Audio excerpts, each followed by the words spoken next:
Olá, graça, paz e misericórdia da parte daquele que vive e reina pelos séculos dos séculos. E nessa oportunidade vamos tratar desse tema, bastante polêmico por sinal.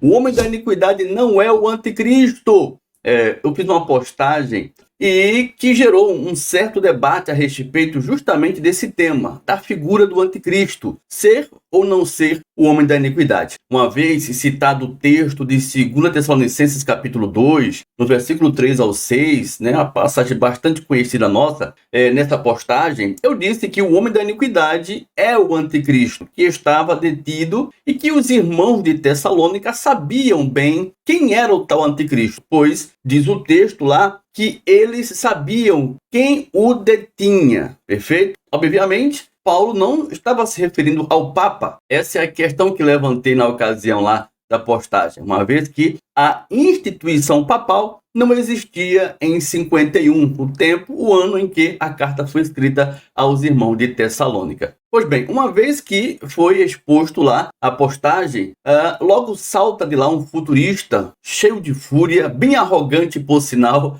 vem e faz um comentário nessa postagem, dizendo: mas a passagem de 2 Tessalonicenses não trata do anticristo que João tratou em sua epístola. Paulo, na sua carta aos irmãos de Tessalonicenses, ele trata do homem do pecado, o filho da perdição, o iníquo. Não tem nada a ver uma coisa com a outra. Uma vez, então, perguntado ao sujeito sobre quem seria, então, o anticristo, ele diz que o anticristo era o sistema judaico da época. Olha só, então essa foi a posição dele quanto à questão de quem seja o anticristo apresentado pelo apóstolo João, que não tenha nada a ver com o homem da iniquidade apresentado pelo apóstolo Paulo. Será mesmo que ele está correto, meu irmão, minha irmã? Será que esse pensamento faz sentido? Paulo, em 2 Tessalonicenses, fala de uma pessoa e João, em sua carta, ele escreve sobre um sistema judaizante. Será que isso tem alguma coisa a ver? Então quer dizer que o homem da iniquidade não é o anticristo, meu irmão, minha irmã? Vamos à leitura de 1 de João, capítulo 2, no versículo 18, e conferir coisas espirituais com espirituais, tá certo? É muito importante, esse é sempre o lema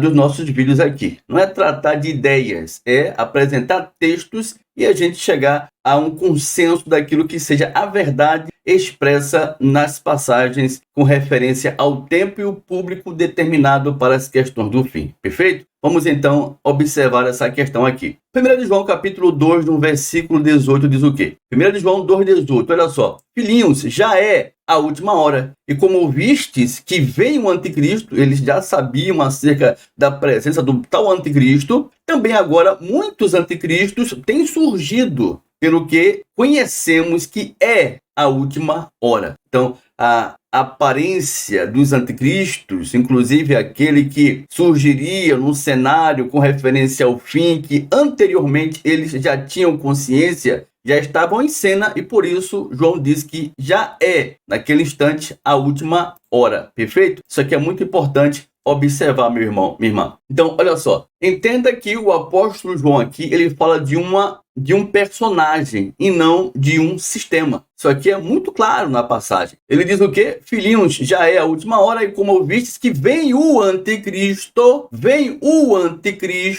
também agora muitos anticristos têm surgido. Isso aqui é claro que ele está se referindo a um personagem e não a um sistema judaizante da época, uma vez que ele diz que muitos anticristos também tinham surgido no cenário. Não tinha vários sistemas judaizantes na área, no tempo, meu irmão, do primeiro século, pelo amor de Deus. Então aqui é um personagem, tá? E vários outros personagens que surgem no sentido de menosprezar a pessoa de Cristo. Tá certo? Perfeitamente isso. Por quê? Porque a palavra anticristo aqui no grego, ela aparece como um substantivo que significa aquele que se opõe a Cristo. Se a lei de Moisés era o anticristo, eu faço uma pergunta bastante importante nessa ocasião. Onde a lei de Moisés se opunha a Cristo? Vou repetir. Onde a lei de Moisés se opunha a Cristo? em tempo nenhum. Por quê? Porque a lei de Moisés já existia antes de Cristo, meu querido, minha querida. Perfeitamente isso, já existia antes de Cristo. Na verdade, a mensagem da cruz, a mensagem da graça era que se opunha ao sistema judaizante. E não ao contrário. Eles recebiam os ataques dos judeus porque a mensagem da cruz estava se opondo à mensagem de Moisés. Essa é a questão que, infelizmente, há um desconhecimento sério a respeito disso. Quando a gente lê aqui o apóstolo Paulo falando aos irmãos de Corinto, 1 Coríntios capítulo 1, olha só, 1 Coríntios capítulo 1, no versículo 22 ao 24, e diz assim a passagem: porque tanto os judeus pedem sinais como os gregos buscam sabedoria, mas nós pregamos a Cristo crucificado, escândalo para os judeus, loucura para os gentios, mas para os que foram chamados da fé, tanto judeus como gregos, pregamos a Cristo, poder de Deus e sabedoria de Deus. Isso aqui é magnífico. A mensagem da cruz, a mensagem de Cristo veio, tá certo? A ser considerada escândalo para os judeus. Por quê? Porque a mensagem da cruz dizia que o Messias dos profetas, que eles, os judeus, aguardavam, esperavam,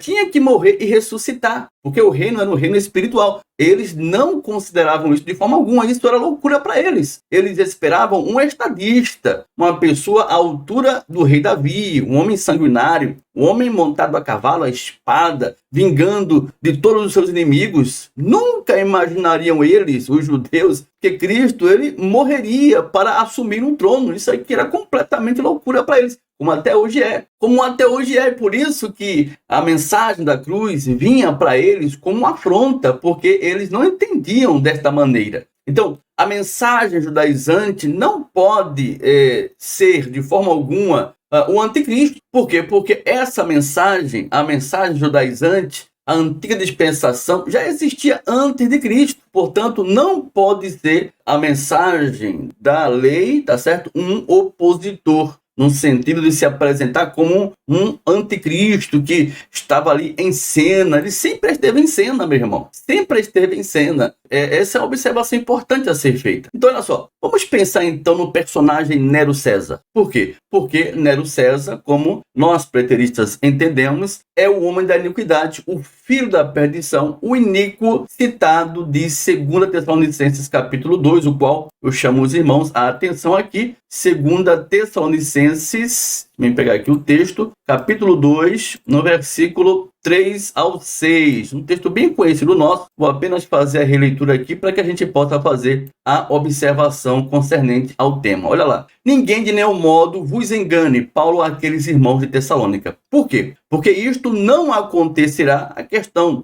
do fim que sucederia, né? Porém, este fim não acontecerá sem que primeiro venha a apostasia e seja revelado o homem da iniquidade, o filho da perdição. Seria manifesto, revelado tal homem da perdição, filho da perdição, homem do pecado, o qual se opõe e se levanta contra tudo que se chama Deus ou é objeto de culto, a ponto de assentar-se no santuário de Deus, ostentando-se como se fosse o próprio Deus, a ponto de assentar-se. O desejo do tal homem da iniquidade era ser venerado como um homem de grande poder, de autoridade divina, e não de fisicamente assentar-se no trono. Paulo não cultuava o templo como algo glorioso, que se pudesse ser visto como algo santo da parte dos céus. Não, Paulo não cultuava o templo. Paulo não entendia o templo como algo significativo para a fé em Deus, ao ponto de dizer aos irmãos que o tal anticristo viria e se assentaria no santuário de Deus. Então nós temos que ter cuidado, apercebível quanto a isso, porque ele vai entrar no sagrado, no santuário. Não, ele entendia muito bem que o tal homem da iniquidade vinha nessa disposição mental, tá certo? Nessa disposição política de se apresentar-se como uma divindade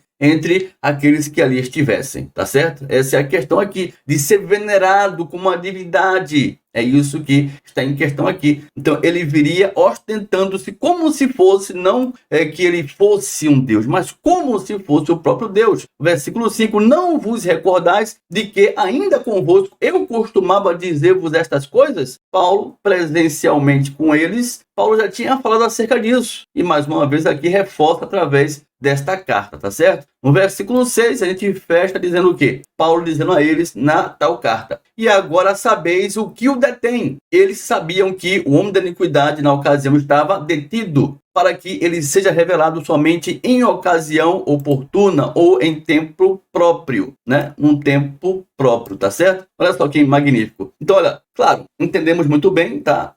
Não devo ser leviano quanto a isso, porque não se usa o termo aqui anticristo na epístola de Paulo aos irmãos de Tessalônica, nessa passagem que acabamos de ler. Claro que não. Não se fala aqui anticristo. Porém, a característica do tal sujeito que faz nos levar à questão da pessoa de Nero, ela está explícita aqui, meu irmão. Explícita aqui. Tá certo? A gente entende que realmente o anticristo lá, citado pelo apóstolo João, em 1 de João 2,18, é realmente o homem da iniquidade, porque as evidências, elas são gritantes aqui. Nero foi o primeiro César a perseguir e matar os cristãos. Foi o primeiro César. Nero, ele condenou todos os cristãos da época à morte, incendiando, tá? Os mesmos ainda em vida, nas ruas de Roma. Um ato de grande crueldade, onde está registrado na história, né? Um ato terrível, abominável, uma vez que o tal Nero, sujeito maligno, acusou, né, injustamente os cristãos de terem incendiado Roma. É justamente isso. Então eles foram perseguidos, eles foram maltratados de forma cruel. É iniciado pelo tal sujeito Nero César. Qual foi a razão de Nero se opor aos cristãos ao ponto de buscar exterminá-los, meu irmão, minha irmã? Qual foi a razão disso? Matar cristãos não configura para você um ato anticristão? Não se configura? Pelo amor de Deus, tá certo? Então, tem que rever esse seu conceito aí, meu irmão. Com que motivação Nero ele se opõe assim aos cristãos? Qual foi a motivação que levou ele a acusar os cristãos de terem incendiado Roma e querer a morte de todos eles na ocasião? Isso é ser um anticristão ou não é ser um anticristão? Pelo amor de Deus, meu irmão, minha irmã. Vamos nos aprofundar ainda mais nessa evidência? Vamos nos aprofundar ainda mais? Olha só, em 51, tá certo? Quando foi escrita a carta, essa segunda carta do apóstolo Paulo aos irmãos de Tessalônica, Nero, ele ainda não era o imperador romano. Ele não era imperador. Nero estava ainda detido na ocasião, tá certo? No lugar dele, quem estava no trono era o imperador Cláudio, que era o seu padrasto, por sinal, na ocasião, tá certo? Então, ele estava detido para ser manifesto em tempo oportuno, o qual ele surgiria para intentar o mal, tendo de vista as questões do fim, que se abreviariam a partir do momento que ele surgisse. Era assim que os irmãos de Tessalônica estavam conscientes. Então, os irmãos de Tessalônica sabiam disso muito bem. Eles sabiam muito bem que não era um papa que estaria no trono. Não era um papa que surgiria e que assumiria um poder, que faria um pacto com os judeus de 7 anos. E que no meio desses 7 anos, nos 3 anos e meio iniciais, quando chegasse no fim desses 3 anos e meio, romperia o pacto. Não, não seria um líder europeu que surgiria com esse intento. Não, não tem nada a ver uma coisa com outra aqui, meu irmão. Aqui sim não tem nada a ver. Era um imperador, era uma autoridade, tá certo? Política da época, que tinha esse poder de fazer um mal em grande escala. Mas a autoridade do primeiro século era o imperador. Tá certo? E ele surgiria, assumiria o trono, porém, até então, ele estava fora de cena. Paulo estava falando de uma autoridade política que se levantaria com muita fúria nos dias finais da antiga dispensação. É isso. João, quando ele escreve a sua primeira carta, tá? ele escreve quando? Entre 60 a 65. Isso é incrível, meu irmão, minha irmã. Por quê? Entre 60 e 65, Nero já estava no trono.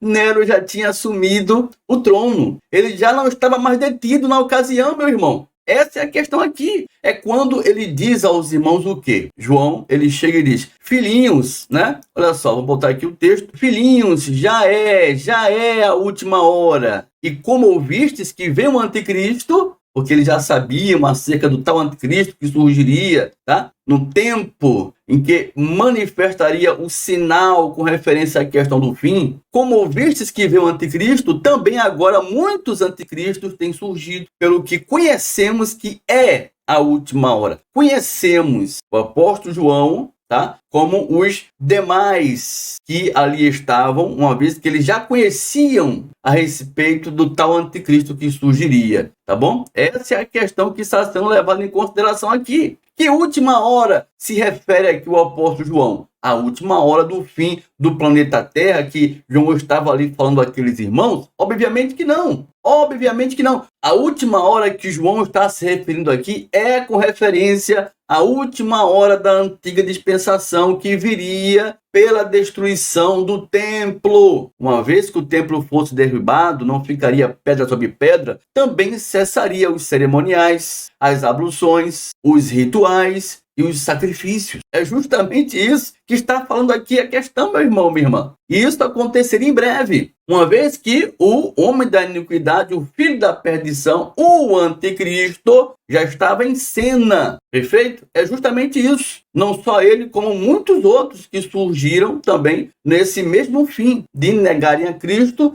a fim de perseguirem e maltratarem os cristãos. Houve muitas perseguições, tá certo? Muitos se enfureceram nesse intento de matar os cristãos, tá bom? Muitos anticristos, mas levando em consideração que se refere o tal anticristo, ou como anticristos, como indivíduos, e nunca como um sistema religioso, como se fora as questões da lei de Moisés. Totalmente descartado isso aí. 60 para 65 para 70 estava bem próximo do fim suceder. É por isso que o homem da iniquidade, ele já estava em cena, atuando. E quem está neste tempo em vida, quando João fala do tal anticristo? Nero César. Por de Deus, meu irmão. Como não levar isso em consideração? João diz, e como ouvistes que veio o anticristo, no singular, o anticristo, então ele já pontua um tal anticristo que surgiria nesse tempo final da antiga dispensação, Nero César está em cena. Ah, meu irmão, pelo amor de Deus. Tem que se fingir ser ingênuo, tá? Para poder dizer que não tem nada a ver uma coisa com outra mesmo, tá certo? Tem que ser um fingido, porque aqui temos todas as evidências que o Nero César tem tudo a ver com a questão aqui, em ser realmente o anticristo. Tá claro aqui, meu irmão. É interessante que João escreve a sua primeira carta aqui, falando acerca do anticristo, entre 60 a 65, e Roma, ela foi incendiada justamente em 18 de julho de 64.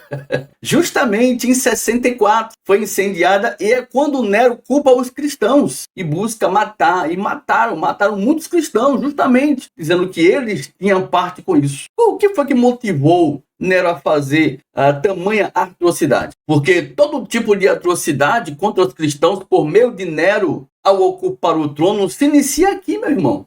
O que motivou ele a fazer tal coisa? Como Nero, o homem da iniquidade, né? O iníquo, o 666 de Apocalipse, não pode ter sido o anticristo, meu irmão, minha irmã. Pelo amor de Deus. É o anticristo, sim, está claro aqui. Contra fatos, não há argumentos, tá certo? Nero César só não poderia ser o anticristo se ele tivesse sido morto, se ele morresse antes de 60. Essa é a única forma de tirá-lo dessa questão aqui. É a única forma de tirá-lo dessa questão. É se ele não estivesse mais em vida em 60, uma vez sendo acusados cristãos por terem incendiado Roma. Em 64. E aí começam as perseguições, começa a matança, começa a fúria até a queda de Jerusalém. Inicia-se com Nero César. As tropas romanas estavam lá na Judéia por conta da autorização de Nero César. Tá? porque o intuito dele era desfazer de Jerusalém, tomá-la por completo, tá bom? Por quê? O que motivou ele a fazer tal ato? O que motivou ele a isso? Então, essas são coisas, irmãos, que devemos levar em consideração a respeito de observar Nero César como o homem da iniquidade, o filho da perdição, porém como o anticristo, tá certo? Essa é uma questão muito importante a ser levada em consideração, de grande relevância, embora eu sei muito bem que há muitas narrativas que dão a respeito do anticristo, citado por João, tentando desconsiderar tal declaração. Porém, a evidência aqui é clara, é expressiva. Nero César, o iníquo, o homem da iniquidade, o filho da perdição, ele é, de fato, o anticristo citado pelo apóstolo João em 1 de João 2,18, tá certo? Está bem claro aí, para a glória do nosso Deus. Está aí mais uma abençoada reflexão da escatologia consumada. Espero que ele tenha sido útil. Um grande abraço e até a próxima oportunidade, querendo Deus, em nome de Jesus. Graça e paz!